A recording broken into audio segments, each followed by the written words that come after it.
Thank you for this opportunity. Here's my disclosure.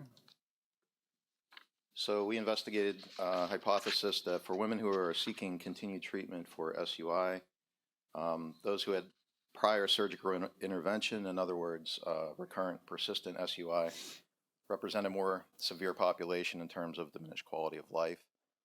We performed a retrospective analysis of baseline data pulled from 3 of our studies of our autologous muscle-derived cell investigational treatment.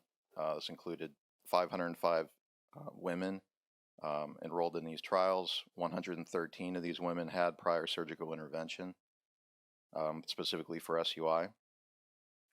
We looked at several outcomes of symptom severity in terms of stress leaks and pad weight.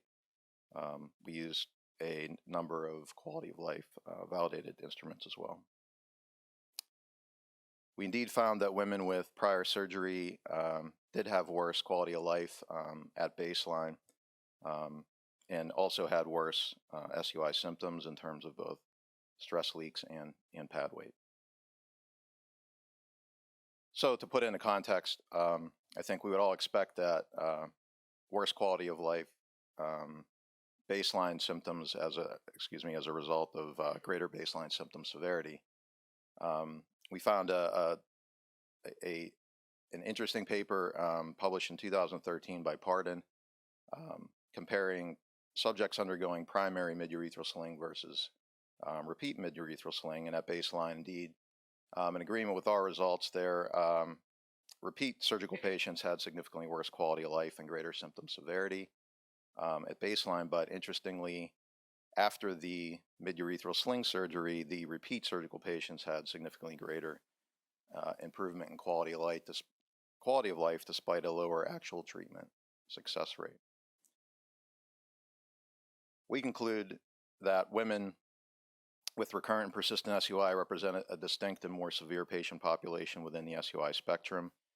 We see consistently greater symptom severity and worse quality of life at baseline compared to their counterparts. And we're continuing to investigate the premise that these patients also display unique treatment response characteristics in terms of disproportionate relationship of symptom changes on quality of life, as well as altered placebo response rates. And we're just finishing up a study that we'll be able to add to our data. But as such, we firmly believe that this group must be stratified when conducting randomized clinical trials. And I'd like to conclude with perhaps the most important thing that I'm going to say today, which is that we have applied for a regenerative medicine advanced therapy designation with the FDA, which is reserved for conditions that treat serious or life-threatening diseases or conditions.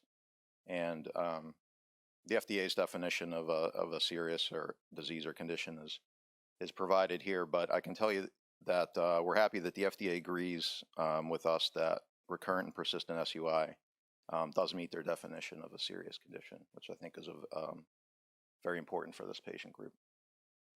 Thank you.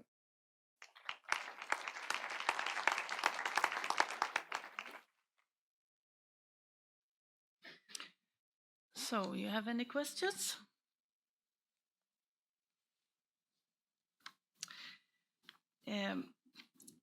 Do you think that we, from what we know today, can say that AMDC is an alternative to minimal invasive therapy in complicated patients? We hope to be able to say that very soon. We're finishing up a trial later this year that we hope will answer that question. So I cannot say with statistically significant you results will come back in hand. Right. Yeah. Thank you. Maybe next year then. So yeah. CR Powell from Indiana in the U.S. So then would there be, and my question actually is related to yours, would there be a specific indication for somebody who's already got a well-supported bladder neck? Because I remember these discussions were had, a year or maybe 2 years ago, about this subset of patients that the myocyte product seems to respond better in. People with a well-supported bladder neck.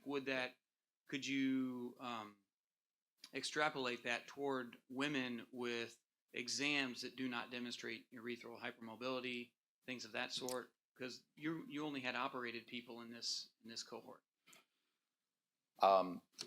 No, this cohort included Oh, it did. patients Okay, who I'm had sorry. operated, but so we did not exclude subjects who had prior surgery.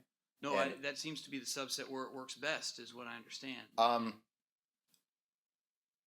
I cannot say definitively today that that's the case. Okay. It does appear to be that way, Okay. and the trial that we're conducting right now to address your question does limit patients with significant hypermobility. So we are looking at patients who are low hypermobility I see. All right, subjects, but we did not specifically want to exclude patients who have